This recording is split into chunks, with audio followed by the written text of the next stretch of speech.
Political super star Revanth king అయినా సరే తొలగాల్సిందే. మొత్తానికి చూసుకుంటే నాగార్జున అంటే ఎన్ కన్వెన్షన్ కూల్చివేత తర్వాత మొట్టమొదటిసారిగా నాగార్జున రేవంత్ రెడ్డి గారికి కలవడం జరిగింది. శాలువా కప్పి కూడా బొకే ఇవ్వడం జరిగింది. ముఖ్యంగా ఎన్ కన్వెన్షన్ కూల్చివేత తర్వాత ఆయన చాలా ఆగ్రహం వ్యక్తం చేయడం, తర్వాత ఫోన్ ట్యాపింగ్ అంశానికి సంబంధించి ఈ యొక్క సమంత నాగచైతన్య మధ్య వివాదంపై కొండా సురేఖ చేసిన వ్యాఖ్యలు మాత్రం ఈ రెండు అంశాలపైన కూడా నాగార్జున చాలా అంటే ప్రభుత్వంపై వ్యతిరేకత, ప్రభుత్వాన్ని ఒక విధంగా ఆగ్రహంగానే ఉన్నట్టు కనబడుతోంది.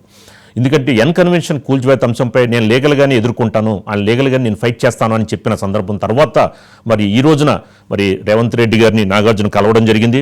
మరి ఏదైతే ఆ ఫోన్ ట్యాపింగ్ అంశంలో సమంత చైతూ విడాకుల అంశంలో కొండా సురేఖ చేసిన వ్యాఖ్యలు, అలాగే ఎన్ కన్వెన్షన్ కూల్చివేతపై సంబంధించి ప్రభుత్వం తీసుకున్న స్టెప్స్పై ఆయన ఆగ్రహం వ్యక్తం చేసిన అంశాలను బేస్ చేసుకున్న తర్వాత కూడా మరి ఈ రోజున తర్వాత పుష్ప ఈ యొక్క సంధ్యా థియేటర్ ఘటన సంబంధించి పుష్ప వర్సెస్ ప్రభుత్వం, మరి అప్పుడు మొన్నటి వరకు నాగార్జున వర్సెస్ గవర్నమెంట్, ఇప్పుడు పుష్ప వర్సెస్ గవర్నమెంట్ అన్నట్టుగా ఈ యొక్క అల్లు అర్జున్ ఇష్యూ రావడం, ఇదే సమయంలో మరి ఈ రోజున సీఎం సమావేశానికి అల్లు అరవింద్ కూడా హాజరవడం, వీళ్ళందరితో పాటు ముఖ్యంగా పుష్ప అయినా సరే కింగ్ అయినా సరే గవర్నమెంట్ ముందు తలొగ్గాల్సిందే అన్నట్టుగా కనిపిస్తోంది, తగ్గాల్సిందే. మరి ఎలా ఉండబోతోంది ఈ యొక్క పొలిటికల్ సూపర్ స్టార్ రేవంత్ ముందు మరి సినిమా ఇండస్ట్రీ ఏంటి, ఎలా ఉండబోతోంది, తలొగ్గాల్సిందేనా లేదా పరస్పర సహకారం అందించుకుంటూ ముందుకు వెళ్ళాలా అనే అంశంపై మా ఎగ్జిక్యూటివ్ ఎడిటర్ అజిత్ గారు మంచి ఇన్ఫర్మేషన్ ఇస్తారు. అజిత్ గారు, మరి ముఖ్యంగా చూసుకుంటే పుష్ప అయినా సరే కింగ్ అయినా సరే గవర్నమెంట్ ముందు తలొగ్గాల్సిందేనా, ఈ అంశాన్ని ఎలా చూడొచ్చు అంటారు? రాజు గారు, అంటే ఇటు తల వగ్గాల్సిందేనా అనేది అసలు ఇక్కడ చర్చ కాదు. వ్యవస్థల ముందు ఎవరైనా సమానమే అననే ఒక మెసేజ్ అయితే ఖచ్చితంగా ఈ మధ్య కాలంలో జరిగిన సంఘటనల్లో వచ్చింది అని అనేది మనం భావించవచ్చు. ఎందుకంటే రాజ్యాంగం అందరికి కూడా సమాన హక్కులు ఇచ్చింది. ప్రాథమిక హక్కుల్లో భారత రాజ్యాంగంలో ఆర్టికల్ 19 ప్రకారం ప్రాథమిక హక్కుల్లో అందరూ కూడా సమానమే. రాజ్యాంగంలో అందరికీ సమానమైన హక్కులు ఉంటాయి, అందరికీ సమానమైన విధులు ఉంటాయి, సమానమైన బాధ్యతలు ఉంటాయి. అదే అంశాన్ని ఈ మధ్యకాలంలో జరిగిన ఇన్సిడెంట్స్ అన్నీ కూడా ప్రూవ్ చేసినాయి. ఇటు అంటే సంధ్యా థియేటర్ దగ్గర జరిగిన ఒక అన్రెస్ట్, ఒక అమాయక ప్రాణం బలి అవ్వడానికి, అదేవిధంగా ఆ పిల్లలకి జరిగిన నష్టానికి, వీటన్నిటికీ కారణం అది ప్రత్యక్షంగా కావచ్చు, పరోక్షంగా కావచ్చు, కారణమైన వాళ్ళని శిక్షించక తప్పదు చట్ట ప్రకారం అని అనేది, లేదా చర్య తీసుకోక తప్పదు అని ఒక మెసేజ్ వెళ్ళింది అని అనేది మనం భావించాలి. ఇది ఒకవైపు. మరోవైపు ముఖ్యంగా ముఖ్యమంత్రి, తెలంగాణ రాష్ట్ర ముఖ్యమంత్రిగా రేవంత్ రెడ్డి గారు ప్రమాణ స్వీకారం చేసినప్పటి నుంచి ఇప్పటి వరకు కూడా ఎందుకో సినీ ఫీల్డ్కి అదేవిధంగా సర్కార్కి మధ్యలో ఒక గ్యాప్ ఉంది అని అనేది మనం చూస్తూనే ఉన్నాం. అంటే అటు టాలీవుడ్ వైపు నుంచా లేదా ప్రభుత్వం వైపు నుంచా? ప్రభుత్వం వైపు నుంచి ఇప్పటికే 8 జీవోలు ఇచ్చాము సినీ రంగ సంక్షేమం కోసం అని చెప్తూ ఉన్నారు.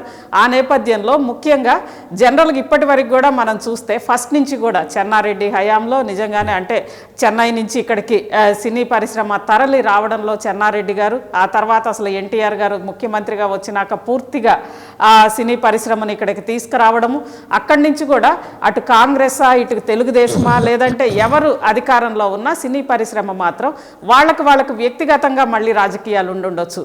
అక్కినేని నాగేశ్వరరావు గారు కొంత కాంగ్రెస్కి సపోర్ట్గా ఉండేవాళ్ళు, అదేవిధంగా స్వయంగా ముఖ్యమంత్రిగా టీడీపీ వ్యవస్థాపకులైన ఎన్టీఆర్ గారు ఆయన ముఖ్యమంత్రి, ఒక సపరేట్ ఆయనకు ఒక రాజకీయ పార్టీ, అంతకుముందు కూడా ఆయనకు ఒక ప్రత్యేక భావజాలం ఉండేది యాంటీ కాంగ్రెస్ అనేది.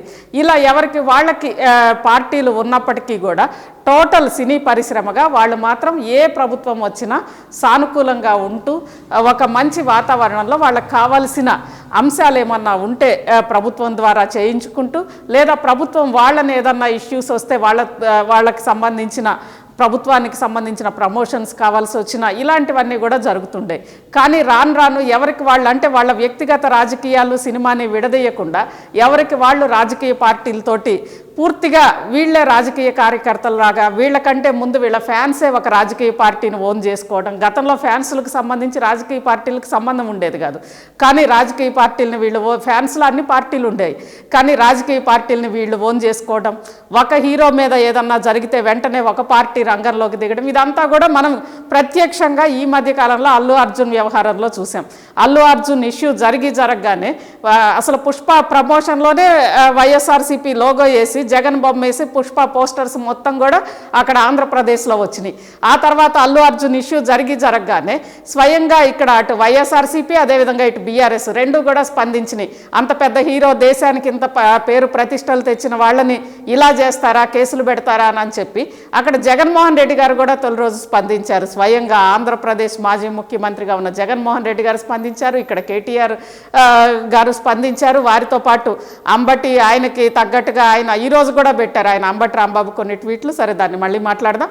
ఈ నేపథ్యంలో అంటే రాజకీయాల్లో పూర్తిగా గతంలో ఎవరికి వ్యక్తిగతంగా అసలు ఎమ్మెల్యేలుగా ఉన్నా, మంత్రులుగా ఉన్నా, ఎవరిగా ఉన్నా టాలీవుడ్ దగ్గరకు వచ్చేసరికి అందరు కూడా ఒక తాటి మీద ఉండేవాళ్ళు. అలాంటి పరిస్థితి పోయి ఈరోజు ఒక రకంగా అంతా గుంపులు ఏ గుంపు ఎటువైపు అన్నట్లుగా ఎవరికి వాళ్ళ వ్యక్తిగత ఎజెండాలతో ముందుకెళ్తున్న నేపథ్యంలో ఒక రకంగా అల్లు అర్జున్ ఇన్సిడెంట్ తర్వాత టాలీవుడ్ ఒక తాటి మీదకి వచ్చే ప్రయత్నం అయితే జరిగింది. ఇలా రాజకీయాల్లో మనం ప్రత్యక్షంగా మనం ఓన్ చేసుకుంటా ఈ రాజకీయాలు ఇవన్నీ కూడా మనకి నష్టం చేస్తాయి అన్న ఒక భావన వచ్చిందేమో అని అనేది ఖచ్చితంగా కనిపిస్తోంది. దానికి అనుగుణంగానే ఈరోజు రేవంత్ రెడ్డి గారితో జరిగిన చర్చలు కూడా ఒక సుహృద్భావ వాతావరణంలోనే జరిగినాయి. ఈ సందర్భంగా వ్యక్తిగతంగా మాట్లాడుతూ ఆయన ప్రస్తావించినట్లుగా కూడా తెలుస్తోంది, వాళ్ళ మీద మా కక్షలు ఎందుకుంటాయి, చిన్నప్పటి నుంచి వాళ్ళందరూ కూడా నాకు తెలిసిన వాళ్ళు, కానీ ప్రేక్షకుల వైపే ప్రభుత్వం ఉంటుంది, అంటే ప్రజల వైపే ప్రభుత్వం ఉంటుంది, ఎక్కడ ఒక నష్టం జరిగితే అటువైపే ప్రభుత్వం ఉంటుంది, ప్రభుత్వం అనేది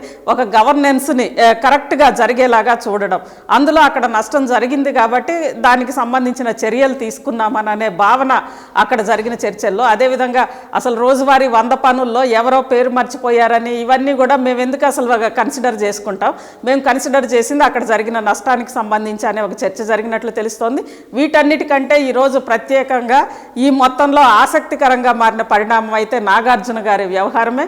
ఎందుకంటే రేవంత్ రెడ్డి గారు ముఖ్యమంత్రి అయిన తర్వాత ఫస్ట్ బుల్డోజర్, హైడ్రాకి సంబంధించిన ఫస్ట్ బుల్డోజర్ పోయింది ఎన్ కన్వెన్షన్ సెంటర్ మీదకే, నాగార్జున మీదకే ఫస్ట్ బుల్డోజర్ పోయింది.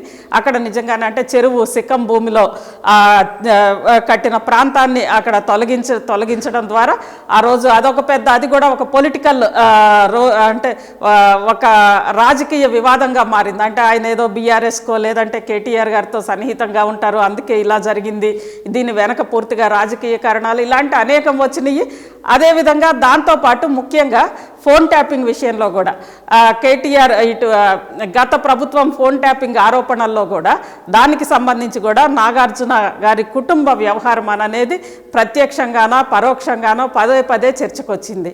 ఈ నేపథ్యంలోనే చివరికి అంతకుముందు పరోక్షంగా చర్చకు వస్తే చివరికి కొండా సురేఖ గారు డైరెక్ట్గా ఆమె మాట్లాడేశారు ఎన్ కన్వెన్షన్కి, అదేవిధంగా నాగార్జున ఫ్యామిలీకి సంబంధించి, నాగార్జున కుటుంబంలో జరిగిన విడాకులకి సంబంధించి, నాగచైతన్య సమంత విడాకులకి సంబంధించి ఇదంతా కూడా ప్రత్యక్షంగా మాట్లాడినప్పుడు సురేఖ వ్యవహారాన్ని తప్పుబడుతూ టాలీవుడ్ అంతా స్పందించింది. మరోవైపు ఒక రకంగా అంటే కాంగ్రెస్ ప్రభుత్వం వర్సెస్ టాలీవుడ్ అన్న విధంగా గ్యాప్ మరింత పెరిగింది. దాంతోపాటు అంతకుముందు గద్దర్ అవార్డ్స్ ప్రకటించినప్పుడు కానీ ఏం చేసినా టాలీవుడ్ నుంచి సరైన స్పందన లేదు అని అనేది ఒక రకంగా ముఖ్యమంత్రి రేవంత్ రెడ్డి అసహనం కూడా వ్యక్తం చేశారు. ఈ నేపథ్యంలోనే ఇలా గ్యాప్ అయితే బాగా పెరుగుతూ వచ్చింది. అదేవిధంగా మోహన్ బాబు ఇంటి వివాదంలో కూడా సరే అది నిజంగానే, ఎందుకంటే బౌన్సర్స్ ఇంట్లో ఉన్న బౌన్సర్స్ తలపడడం అనేది అది అసలు నిజంగానే ఒక లా అండ్ ఆర్డర్ని ఛాలెంజ్ చేయడమే. మోహన్ బాబు వివాదం, దాంతోపాటు చివరికి ఇక అల్లు అర్జున్ సంధ్యా థియేటర్ దగ్గర జరిగిన అల్లు అర్జున్ ఘటన, వీటన్నిటి నేపథ్యంలో మళ్ళీ టాలీవుడ్ ఎప్పటిలాగే, ఎందుకంటే ఒక కళాకారులు, టాలీవుడ్ అనేది కళాకారులు, వాళ్ళు ప్రజల్ని ఎంటర్టైన్ చేస్తారు, వాళ్ళు ప్రజలకు వినోదాన్ని అందిస్తారు. వినోదానికి రాజకీయాలు ఉండవు, లేదా ఆ సైడు ఈ సైడు ఉండవు. దానికి అనుగుణంగానే ఈరోజు మొత్తానికి చర్చలు జరిగినాయి. అయితే ఈ చర్చల్లో ఎక్కడా కూడా ముఖ్యమంత్రి రేవంత్ రెడ్డి గారు సంధ్యా థియేటర్ ఘటనతో 2 నిర్ణయాలు ప్రధానంగా తీసుకున్నారు.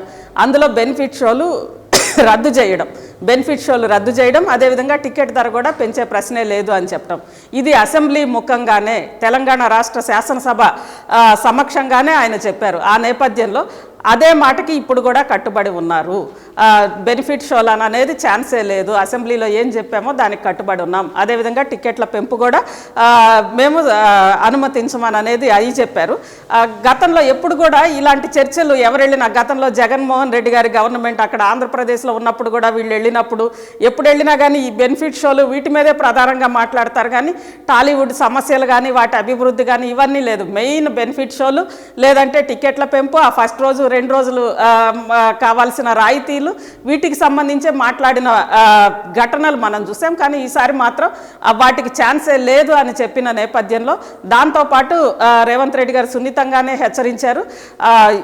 ఇలాంటి సంఘటనలు జరగడం అంతా కూడా ఎప్పటికీ ఫ్యాన్స్ని కట్టడి చేయాల్సిన బాధ్యత హీరోలదే అని అంటూ, అదేవిధంగా బౌన్సర్స్కి సంబంధించి ఈ చర్చ జరిగింది. అయితే మనం ఇంతకుముందు చెప్పుకుంటున్నట్లుగా నాగార్జున కుటుంబానికి సంబంధించి చాలా గ్యాప్ వచ్చింది. ఒక రకంగా టాలీవుడ్ మొత్తం స్పందించడము, అదేవిధంగా ఈవెన్ ఫోన్ ట్యాపింగ్కి, సమంత విడాకులకి సంబంధించి, అదేవిధంగా కొండా సురేఖ మాట్లాడిన మాటలు, వీటన్నిటి నేపథ్యంలో అటు ఎన్ కన్వెన్షన్ సెంటర్ నుంచి ఈవెన్ కొండా సురేఖ ఎపిసోడ్ వరకు కూడా నాగార్జున ఒక సింగిల్ టార్గెట్గా కనిపించాడు అని అనేది అందరి భావన. ఆ నేపథ్యంలో స్వయంగా ఈరోజు అసలు నాగార్జున వస్తారా అననే అందరూ కూడా ఆశ్చర్యం వ్యక్తం చేశారు. ఆయన రారేమో అని అనుకున్నారు. ఎందుకంటే వ్యక్తిగతంగా ఆయన కుటుంబానికి కొంతమేర అంటే ప్రతిష్ట, కుటుంబ పరువుకు సంబంధించి జరిగింది, ఇటు ఆస్తికి సంబంధించి జరిగి ఆర్థికంగా, అదేవిధంగా పరువు ప్రతిష్టల మీద రెండిటి మీద ఆయనకి వేటుబడిన నేపథ్యంలో నాగార్జునే స్వయంగా రావడం, రేవంత్ రెడ్డి గారికి షాల్ కప్పడము, అదేవిధంగా ఆలింగనం చేసుకోవడము, ఇది చూసినప్పుడు సరే మొత్తానికి తగ్గింది ఎవరన్నది మనకు కనిపిస్తూనే ఉంది. ఈ నేపథ్యంలో ఇక తగ్గడము పెరగడము అనే చర్చ కంటే కూడా ప్రధానంగా వాళ్ళు కొన్ని అంశాలు అయితే డిమాండ్ చేశారు. డిమాండ్ ఏం చేయలేదు, జస్ట్ ప్రతిపాదనలు చేశారు. ఆ ప్రతిపాదనల్లో ఇది నాగార్జున గారు చేసిన ప్రతిపాదన అంట. యూనివర్సల్ స్టూడియోస్కి ఆ రేంజ్లో హైదరాబాద్లో స్టూడియోస్ కూడా అప్గ్రేడ్ కావాలి, దానికి కొంత క్యాపిటల్ ఒక ప్రోత్సాహకాల్లాగా ప్రభుత్వం ఇవ్వాలి అని చెప్పి అడిగినప్పుడు సరే అని అన్నారు. ఇలా మొత్తం మీద సరే తగ్గింది ఎవరా పెరిగింది ఎవరా అనేది రాజు గారు ఇక్కడ మనకి ఖచ్చితంగా తగ్గడం అని అంటే రేవంత్ రెడ్డి మాత్రం తను ఏ స్టాండ్, స్వయంగా ముఖ్యమంత్రి గారు ఏ స్టాండ్ తాను అనుకున్నారో అదే స్టాండ్ మీద అయితే నిలబడ్డారు. ఆ నిలబడ్డ దాంట్లో దాని మీద ఏమి బెనిఫిట్ షోకి అనుమతించమనో లేదా ఒక అప్పీల్ చేయడమో అలాంటిది అక్కడ జరగలేదు, జరిగే పరిస్థితి కూడా లేదు. ఎందుకంటే 2 అంశాలు, ఒకటి సంధ్యా థియేటర్ ఈ ఘటనకు సంబంధించి ఆ విజువల్స్ అన్నీ కూడా చూపించారు అని చెప్పి ఒక మాట అంటున్నారు. సరే ఏం చూపించలేదని దిల్ రాజు గారు చెప్పినప్పటికీ కూడా ఇక ఆ ఇష్యూలో మాత్రం సంధ్యా థియేటర్ ఇష్యూలో రేవంత్ రెడ్డి గారు తీసుకున్న చర్యలు, అదేవిధంగా ఆ సందర్భంగా తీసుకున్న నిర్ణయాల నుంచి అయితే ఎక్కడా కూడా ఒక్క అడుగు కూడా వెనక్కి జరగలేదు. అయితే ఇది పూర్తిగా కక్ష సాధింపు అని అన్న నేపథ్యంలో కాదు, ఇది కక్ష సాధింపు కాదు, అసలు ఈ విషయాలకు సంబంధించి ప్రభుత్వానికి సంబంధం లేదు అనే ఒక మెసేజ్ అయితే ఇచ్చారు. సరే ఇక టాలీవుడ్ కూడా ఎప్పట్లాగే ఒక గ్రూప్గా వెళ్ళడము, ఇందులో మాత్రం ఈసారి సరే బాలకృష్ణ గారు కానీ చిరంజీవి గారు కానీ, చిరంజీవి గారి ఫ్యామిలీ మెగా కుటుంబానికి సంబంధించిన హీరోలు ఎవరు కూడా వెళ్ళలేదు. మరి దానికంటే వాళ్ళు ఎక్కడన్నా షూటింగ్లో ఉండుంటారో దానికి సంబంధించి ఇక ఇతర కారణాలు ఉంటాయి. ఇక్కడ తగ్గింది ఎవరు అని అనేది కనిపిస్తోంది. సినీ ఇండస్ట్రీ మొత్తానికి ప్రభుత్వం దగ్గరికి వెళ్ళింది రాజు గారు. రైట్, థ్యాంక్ యూ అజిత్ గారు.